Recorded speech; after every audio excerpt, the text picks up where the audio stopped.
Dağ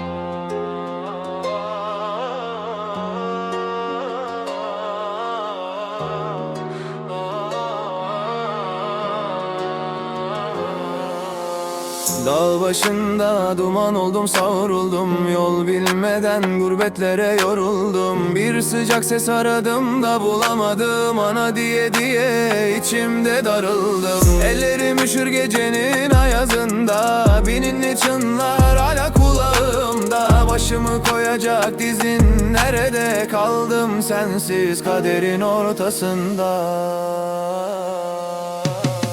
Annemin duası düşer peşime, karanlıkta bir ışık olur içime. Ne kadar uzak olsam da senden yolumu bulurum o sıcak sesinle. Annemin duası sarar yarayı, siler içimdeki derin bu sızıyı. Bir gün dönersem kapına ana, öperim ellerini, alırım kokunu yanıma.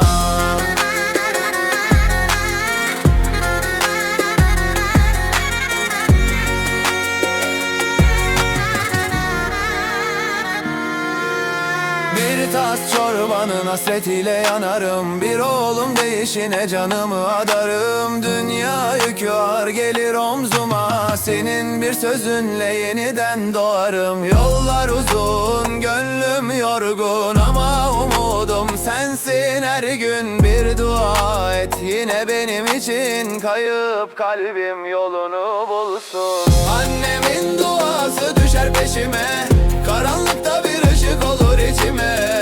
Ne kadar uzak olsam da senden yolumu bulurum o sıcak sesinle. Annemin duası sarar yarayı, siler içimdeki derin bu sızıyı. Bir gün dönersem kapına ana, öperim ellerini, alırım kokunu yanıma.